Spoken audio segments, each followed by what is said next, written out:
Dan setelah mereka masuk, mereka sangat-sangat kaget karena melihat Wilkerson dan juga keluarganya sudah dalam kondisi tewas. Assalamualaikum guys, terima kasih sudah klik video ini. Jadi di video kali ini aku akan kembali menceritakan kasus kriminal, yaitu kasus dari Brearley Brothers atau 3 bersaudara yang merupakan pembunuh, perampok, dan juga pemerkosa di kota Virginia pada tahun 1979. Mereka ini telah melakukan aksi brutalnya selama 7 bulan di kota Virginia. Dan dalam melakukan aksinya, mereka ini tidak cuma bertiga, tapi dibantu dengan 1 orang kaki tangan. Kasus dari mereka ini sempat membuat orang-orang Virginia ketakutan karena dalam melakukan aksinya atau dalam mencari korban, mereka ini tidak pandang bulu. Mereka melakukannya dengan cara acak, bahkan temannya sendiri menjadi korban guys. So nggak usah banyak bacot lagi sebelum kita masuk ke kasusnya, kita kenalan dulu dengan ketiga brothers ini. Jadi buat kalian semua yang penasaran, stay tune. Jadi ketiga bersaudara ini yang pertama adalah Linwood Earl Brearley yang lahir pada tanggal 26 Maret tahun 1954. Kemudian James Daryl Brearley yang lahir pada tanggal 6 Juni tahun 1956. Dan juga Anthony Ray Brearley yang lahir pada tanggal 17 Februari tahun 1958. Jadi selisih umur mereka ini cuma 2 tahun. Mereka bertiga ini dibesarkan oleh kedua orang tuanya di Fourth Avenue, di pusat kota Richmond. Nama ibu mereka adalah Bertha Brearley dan juga bapaknya bernama James. Nah selanjutnya karena Linwood dan juga James ini merupakan anak tertua, mereka berdua ini sering dipanggil sama tetangganya untuk membantunya memperbaiki mobilnya yang rusak atau memotong rumput di halaman rumahnya. Jadi mereka berdua ini merupakan anak yang baik dan juga rajin kalau di daerah lingkungan rumahnya. Tetapi berbeda ketika mereka berdua berada di sekolah. Dia suka melecehkan dan juga mengganggu anak-anak lainnya. Tapi walaupun mereka berdua ini pemberani di sekolah, mereka berdua juga takut kepada bapaknya James ketika dia berada di rumahnya. Nah selanjutnya ada hal unik dari ketiga bersaudara ini. Mereka ini suka menangkap dan juga memelihara hewan-hewan eksotis seperti laba-laba, berantula, piranha, dan juga ular buah. Ngeri kali kan hewan peliharaannya. Terus ketika mereka bertiga sudah remaja, kedua orang tuanya berpisah. Ibunya pergi dari rumah dan meninggalkan James dan juga ketiga anaknya. Nah pada masa ini si Linwood sudah mulai nakal dan sangat ditakuti oleh kedua adiknya, yaitu si James dan juga Anthony. Bahkan saking takutnya mereka berdua ini memasang gembok dari dalam kamarnya sepanjang malam, sehingga si Linwood tidak bisa masuk ke dalam kamar kedua adiknya ini untuk mengganggunya. Sekarang kita masuk ke kasus pembunuhan awal yang dilakukan oleh Linwood. Jadi guys, di antara ketiga Brearley Brothers ini, yang pertama kali melakukan pembunuhan adalah Linwood, yaitu pada tanggal 28 Januari tahun 1971. Dimana pada saat itu si Linwood ini masih berumur sekitar 17 tahun. Nah pada saat itu si Linwood sedang sendiri di dalam rumahnya. Dia pun menjadikan kesempatan itu untuk menembak tetangganya yang bernama Orlin Christian, yang berumur sekitar 57 tahun. Dia ini menembak tetangganya menggunakan senapan melalui jendela kamarnya di lantai 2 rumahnya. Dimana pada saat itu tetangganya yang bernama Orlin sedang menjemur pakaian. Pembunuhan yang dilakukan si Linwood pada saat itu hampir tidak teridentifikasi guys. Cuman salah satu anggota dari orang yang dibunuh ini melihat tanda kecil berdarah di bawah ketiak Orlin ketika mayat Orlin ini akan dikuburkan. Akhirnya dia pun meminta kepada pihak kepolisian agar mayat Orlin ini diperiksa kembali. Nah setelah diperiksa ternyata ditemukan luka peluru karibal kecil di bawah ketiaknya. Nah karena penemuan ini akhirnya orang-orang berpikir bahwa pasti dia meninggal karena ditembak senapan, bukan meninggal karena secara tiba-tiba. Akhirnya pihak detektif melakukan uji kejadian perkara. Nah setelah dilakukan mereka ini memastikan bahwa peluru itu berasal dari rumah Brearley. Nah pihak kepolisian pun akhirnya menggeledah rumah Brearley. Dan setelah digeledah, pihak kepolisian menemukan senapan yang digunakan oleh si Linwood ini untuk menembak Orlin. Dan pada saat dia ditanya, dia mengakui perbuatannya, bahwa dialah yang telah menembak Orlin pada saat itu. Nah setelah itu ditanya alasan apa yang membuat dia berani membunuh tetangganya sendiri. Dia menjawab dengan suara datar, "Saya dengar dia memiliki penyakit jantung. Dia ini pasti akan segera mati. Makanya saya tembak." Wah, Linwood. Walaupun Orlin ini akan mati karena penyakit jantungnya, bukan berarti lu bebas untuk membunuhnya. Nah guys, karena pembunuhan yang dilakukan oleh si Linwood ini, akhirnya dia pun dikirim ke sekolah reformasi untuk dihukum selama 1 tahun. Nah sekarang kita masuk ke kasus pembunuhan besar-besaran atau pembunuhan berantai yang dilakukan oleh ketiga bersaudara ini.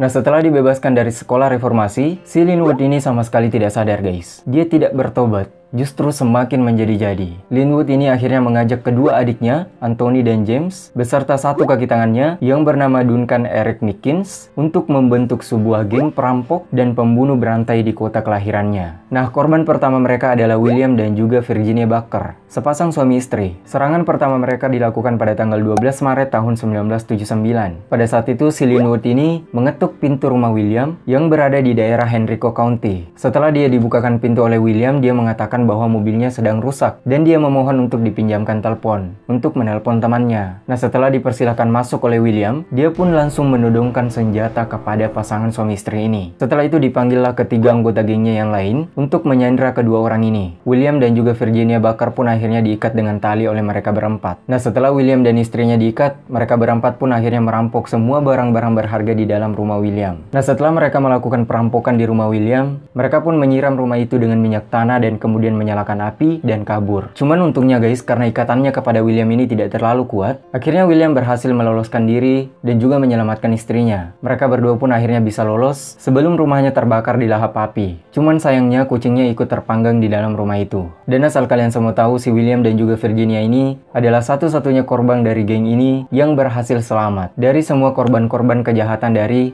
Brearley Brothers. Nah, selanjutnya korban kedua adalah Michael Madafee. Michael Madafee ini adalah seorang servis mesin otomatis. Pembunuhannya dilakukan oleh Three Brothers ini pada tanggal 21 Maret tahun 1979. Mereka berempat ini memaksa masuk ke dalam rumah Michael. Dan setelah berhasil masuk, Michael pun diserang, ditembak, dan dirampok di dalam rumahnya sendiri. Dan setelah itu mereka pun berhasil kabur kembali. Nah, korban selanjutnya adalah Eric Alvin Clark. Jadi 10 hari setelah membunuh Michael, pada tanggal 31 Maret tahun 1979, Linwood ini menembak Clark sampai mati. Gara-gara sengketa narkoba yang melibatkan kaki tangannya, si Mickens. Aku sama sekali nggak ngerti guys, apakah pada zaman itu orang-orang bebas memiliki pistol, sehingga si Brearley Brothers ini bisa menembak mati korban-korbannya. Buat kalian yang tahu silahkan komentar di bawah. Nah, korban selanjutnya adalah Mary Gowan. Jadi pada tanggal 9 April, si Brearley Brothers ini mengikuti Mary Gowan, seorang wanita yang berumur sekitar 76 tahun dan bekerja sebagai seorang pengasuh anak. Ketika si Mary ini pulang bekerja, dia diikuti oleh geng bejat ini. Nah, setelah sampai di rumahnya, mereka berempat langsung menyerang Mary. Mereka berempat memukulinya, memperkosanya secara bergiliran, dan setelah itu dibunuh dengan cara ditembak. Setelah itu, seperti biasanya setelah korbannya mati, dia akan mengambil semua barang-barang berharga milik korbannya, dan kemudian kabur. Si Mary ini sebenarnya sempat selamat guys. Cuman keesokan harinya ketika dia dibawa ke rumah sakit, dia kemudian mengalami koma dan akhirnya meninggal beberapa minggu kemudian. Nah, korban selanjutnya adalah Christopher Phillips. Jadi pada tanggal 4 Juli, ketika geng pembunuh ini sedang memarkir mobilnya di sebuah tempat, tiba-tiba ada seorang remaja berumur sekitar 17 tahun berkeliaran di sekitar mobil mereka. Remaja ini bernama Christopher. Nah, pada saat itu mereka berempat ini mencurigai Christopher kalau Christopher ini punya rencana untuk mencuri mobil mereka berempat. Akhirnya keempat orang ini langsung menangkap Christopher dan kemudian diseret dan dibawa ke tempat yang sepi. Nah, setelah mereka sampai di tempat yang sepi, mereka pun memukul dan juga menendang si Christopher. Si Christopher ini sebenarnya sempat teriak meminta tolong. Cuman ketika dia berusaha meminta tolong berteriak, si Linwood memukul kepala Christopher dengan menggunakan cinder block yang mengakibatkan kepalanya pecah dan akhirnya meninggal dunia di tempat itu. Dan setelah si Christopher meninggal, mereka pun akhirnya meninggalkan tempat itu. Nah, korban selanjutnya adalah Johnny G. Gallagher. Jadi pada tanggal 14 September, ada nih sebuah grup band yang sedang tampil di grup malam South Richmond. Nah, setelah grup band ini tampil, salah satu personilnya yang bernama Gallagher keluar dari klub itu untuk beristirahat. Nah, pas keluar dari klub, si Gallagher ini bertemu dengan geng Brearley Brothers. Dimana pada saat itu si Brearley Brothers ini sedang menunggu korban untuk menghampiri mereka. Karena mereka ini sudah mencari korban sepanjang malam, tapi tidak menemukan. Akhirnya mereka ini berinisiatif untuk menunggu saja. Nah, pada saat itu si Gallagher ini muncul di hadapan mereka. Akhirnya dia pun diserang, kemudian ditangkap dan dimasukkan ke dalam bagasi mobil. Setelah itu dia pun dibawa ke reruntuhan bangunan pabrik kertas yang berada di Pulau Mayo dekat dengan Sungai James. Nah, setelah mereka sampai di sana, si Gallagher ini langsung dikeluarkan dari mobil dan kemudian ditembak dari jarak dekat oleh Linwood di bagian kepalanya yang mengakibatkan dia meninggal di tempat pada saat itu. Bener-bener nggak waras orang-orang ini kan. Nah, selanjutnya setelah si Gallagher ini mati, mereka pun mengambil uang yang dibawa oleh Gallagher. Ada sekitar $6 dan kemudian $6 ini dibagi-bagi sama mereka berempat. Selain itu, Linwood juga mengambil cincin yang dipakai oleh Gallagher dan memakainya. Sementara jasad Gallagher yang sudah ditembak mati tadi dibuang ke Sungai James. Namun akhirnya jasad Gallagher ini berhasil ditemukan 2 hari kemudian setelah dia dibuang ke sungai, karena jasadnya pada saat itu mengambang di sungai. Nah, korban selanjutnya guys adalah Mary Wilfong. Jadi pada tanggal 30 September tahun 1979, seorang perawat pribadi yang bernama Mary Wilfong yang berusia sekitar 62 tahun diikuti oleh geng biadab ini sampai ke apartemennya. Nah, setelah sampai di apartemen Mary, mereka berempat ini langsung memukul Mary dengan tongkat baseball sampai dia meninggal dunia. Jadi tidak lagi ditembak guys, tapi dipukul dengan menggunakan tongkat baseball. Nah, setelah itu sama seperti sebelum-sebelumnya, setelah korbannya meninggal mereka pun akan mencuri merampok seluruh barang-barang berharga milik korbannya. Dan setelah berhasil merampok, mereka pun kabur. Sampai di sini gimana guys perasaannya? Silahkan komentar di bawah. Kita lanjut ke korban selanjutnya, yaitu Carlos Garner dan juga Blanche Page. Jadi 5 hari kemudian setelah dibunuhnya Mary di dalam apartemennya sendiri, pada tanggal 5 Oktober tahun 1979, tidak jauh dari rumah Brearley Brothers ini, tepatnya di 4th Avenue, seseorang yang bernama Blanche Page yang berumur sekitar 75 tahun, serta seorang penghuni kos yang bernama Carlos Garner yang berumur sekitar 59 tahun, dibunuh juga oleh keempat orang ini, di mana Page ini dipukul dengan menggunakan tongkat baseball sampai dia mati, sementara si Garner diserang dengan fatal guys. Dia dipukul dengan tongkat baseball, ditikam dengan 5 pisau, ditusuk dengan garpu dan gunting. Bahkan gunting dan garpu ini masih melekat di tubuh Garner ketika mereka berempat meninggalkan jasad si Garner. Wah, sadis banget kan keempat orang ini. Nah selanjutnya guys, korban yang terakhir yaitu keluarga dari The Wilkerson. Jadi di dalam rumah Wilkerson ini ada 3 orang yang tinggal. Si Wilkerson itu sendiri, kemudian istrinya yang bernama Judy Diane Barton yang berumur sekitar 23 tahun, dan di mana pada saat itu istrinya ini sedang hamil 5 bulan. Dan yang ketiga putranya, Harvey Wayne Barton yang berumur sekitar 5 tahun. Nah pada tanggal 19 Oktober tahun 1979, James memimpin saudara-saudaranya untuk mencari korban. Nah pada saat itu si James ini memilih rumah Wilkerson untuk dijadikan korban selanjutnya. Dan asal kalian semua tahu saja, si Wilkerson ini ternyata adalah sahabat atau teman dari James sendiri. Nah setelah mereka berempat ini sepakat, akhirnya mereka pun mengunjungi rumah Wilkerson pada malam hari tanggal 9 itu. Dimana pada saat itu ternyata si Wilkerson sedang berada di halaman rumahnya. Nah pada saat itu si Wilkerson ini melihat James dan juga teman-temannya sedang mengarah ke rumahnya. Karena takut, si Wilkerson ini pun langsung masuk ke dalam rumahnya dan mengunci pintunya. Dia berharap semoga James dan juga saudara-saudaranya ini pergi dari rumahnya. Cuman ternyata ketika Wilkerson ini mengunci pintunya, James dan saudara-saudaranya ini bukannya pergi tapi justru semakin mendekati rumah Wilkerson. Akhirnya karena si Wilkerson ini takut mereka berempat masuk ke dalam rumahnya secara paksa, dia pun memberanikan diri membuka pintunya. Dia berharap bisa berbicara baik-baik dengan mereka berempat kalau misalnya mereka berempat ini membutuhkan suatu bantuan. Cuman guys, ketika Wilkerson ini membukakan pintu untuk mereka berempat langsung menyandra Wilkerson beserta istri dan juga anaknya. Mereka bertiga ini diikat dengan tali dan juga mulutnya disumbat dengan lakban. Bahkan istri dari Wilkerson ini sempat diperkosa oleh Linwood dan juga dilecehkan oleh Mickens. Sementara itu si James sibuk mencuri barang-barang berharga yang ada di dalam rumah Wilkerson. Nah setelah itu guys, sebelum mereka berempat ini meninggalkan rumah Wilkerson, mereka menutup wajah Wilkerson, istrinya dan juga anaknya dengan menggunakan spray. Dan setelah itu si James meminta kepada Mickens untuk menembak mereka bertiga sampai mereka meninggal dunia. Nah setelah itu mereka berempat ini pun kabur. Sementara itu Wilkerson, istrinya bersama anaknya dan juga calon anaknya yang dikandung istrinya meninggal dunia. Kasian banget kan keluarga dari Wilkerson ini. Nah selanjutnya guys, setelah keluarga Wilkerson ini ditembak, suara tembakannya ternyata terdengar oleh pihak kepolisian yang sedang berjaga-jaga di daerah itu. Pihak kepolisian pun langsung menyisiri area itu dan mereka pun melihat Mickens dan juga Brearley Brothers sedang berlarian. Cuman pada saat itu, polisi berpikir bahwa keempat orang ini tidak ada hubungannya dengan suara tembakan itu. Selain itu, pihak kepolisian juga belum tahu siapa yang menjadi korban dari penembakan itu, karena kejadiannya terjadi di dalam rumah. Sekarang kita masuk ke penangkapan dan juga vonis hukuman yang diberikan kepada Brearley Brothers dan juga Mickens.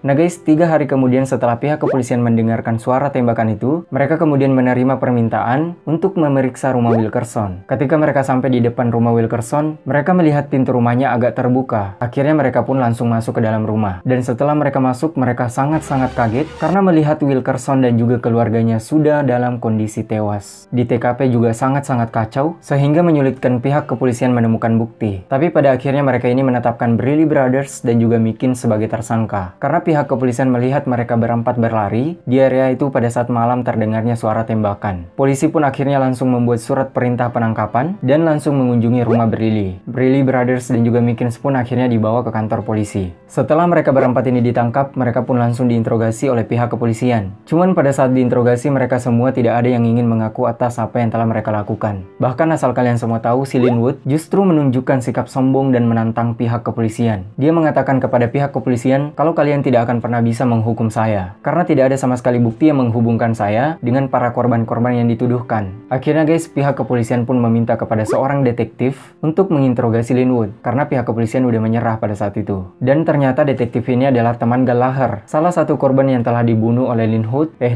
dan juga saudara-saudaranya. Nah pada saat diinterogasi, detektif ini melihat cincin yang digunakan oleh Linwood, dimana cincin itu adalah cincin Gallagher yang telah diculik oleh Linwood setelah dia membunuh Gallagher dan membuang membuang mayatnya ke sungai. Nah, akhirnya pada saat itu si Linwood ini tidak bisa menghindari tuduhan karena sudah ada bukti nyata yang dia gunakan, yaitu cincin dari Galahar, salah satu korban yang telah dia bunuh. Tapi guys, ternyata bukti ini sama sekali tidak bisa memberatkan mereka berempat. Akhirnya pihak kepolisian mulai berpikir pada saat itu, cara apa yang bisa mereka lakukan agar salah satu dari mereka ini mengakui perbuatannya. Pihak kepolisian pun menyepakati untuk memberikan pembebasan kepada salah satu tersangka dari mereka berempat. Akhirnya Mickens ditawari perjanjian pembelaan oleh pihak kepolisian sebagai imbalan untuknya, asalkan si Mickens ini mau menjadi saksi dan juga menceritakan semua perbuatan yang telah dilakukan oleh Brearley Brothers selama melakukan aksinya. Si Mickens ini masih muda guys, masih berumur 16 tahun. Selain itu di dalam gengnya ini dia hanyalah seorang kaki tangan. Akhirnya dia yang dipilih oleh pihak kepolisian untuk diberikan pembelaan. Nah, setelah ditawari oleh pihak kepolisian, si Mickens pun langsung menerima tawaran itu. Dia pun akhirnya mengungkapkan semua detail lengkap tentang kejahatan yang telah mereka lakukan. Dia pun lolos dari hukuman mati dan ditahan di dalam penjara Virginia. Si Mickens ini divonis hukuman seumur hidup penjara, tapi dia ini memenuhi syarat untuk pembebasan bersyarat setelah menjalani hukuman minimal 12-15 tahun penjara. Terus si Anthony Brearley, yang merupakan anak bungsu dari keluarga Brearley, juga divonis hukuman seumur hidup penjara karena keterlibatannya dalam melakukan aksi kejahatannya lumayan terbatas. Karena dia ini paling muda, jadi cuma sekedar mengikuti perintah dari kakak-kakaknya, yaitu Linwood dan juga James. Tapi si Anthony ini tidak diberikan pembebasan bersyarat seperti apa yang diterima oleh si Mickens. Jadi dia tetap bakalan dihukum seumur hidup penjara. Sementara Linwood dan juga James divonis hukuman mati atas segala perbuatan yang mereka lakukan. Mereka berdua ini pun dikirim ke pusat pemasyarakatan Mecklenburg untuk dieksekusi mati. Nah, pada saat ditahan di sana untuk menunggu eksekusi mati, mereka berdua ini bersama 4 narapidana hukuman mati lainnya berhasil meloloskan diri pada tanggal 31 Mei tahun 1984. Tapi akhirnya berhasil ditangkap kembali pada tanggal 19 Juni oleh sekelompok agen dan juga polisi FBI yang bersenjata lengkap. Mereka semua mengetahui lokasi dari para buronan ini dengan memasang alat penyedapan di saluran telepon paman mereka. Nah, setelah mereka semua ditangkap, mereka pun akhirnya ditahan kembali dan dieksekusi mati dengan menggunakan kursi listrik yang berlokasi di penjara negara bagian Virginia di Richmond. Linwood dieksekusi mati pada tanggal 12 Oktober tahun 1984, sementara James dieksekusi mati pada tanggal 18 April tahun 1985. Jasad mereka berdua ini pun akhirnya dimakamkan di petak pemakaman keluarga Cousil di Bethel, California Utara. Mereka berempat ini telah membunuh sekitar 14 orang selama melakukan aksinya yang diperkirakan selama 7 bulan lamanya. Tapi menurut pihak kepolisian mereka ini telah membunuh sekitar 20 orang. Nah guys, itulah kasus dari Brearley Brothers. Menurut kalian gimana? Silahkan komentar di bawah. Kasus dari 4 orang ini benar-benar membuat masyarakat Virginia ketakutan. Bahkan asal kalian semua tahu, walaupun mereka berempat ini sudah ditangkap oleh pihak kepolisian, masyarakat Virginia tetap merasa ketakutan. Karena cara mereka ini merampok dan juga membunuh terbilang sadis guys. So guys, di video kali ini aku pengen sampaikan kepada kalian semua, jangan lupa jaga diri kalian baik-baik, tetap waspada dalam menjalani kehidupan sehari-hari kalian, agar bisa terhindar dari hal-hal seperti ini. So, semoga video kali ini bermanfaat buat kalian semua. Kalau kalian suka video ini, jangan lupa like, share juga kepada teman-teman kalian semua. Kalau kalian punya kritik dan saran-saran, silahkan komentar di bawah. Dan yang paling penting, jangan lupa klik subscribe, lonceng notifikasinya juga agar kalian tidak ketinggalan video-video terbaru dari aku. Follow juga akun Instagram aku @yudi_376. Terima kasih sudah menonton video ini. Sampai jumpa di video-video selanjutnya. Wassalamualaikum warahmatullahi wabarakatuh. Subscribe guys.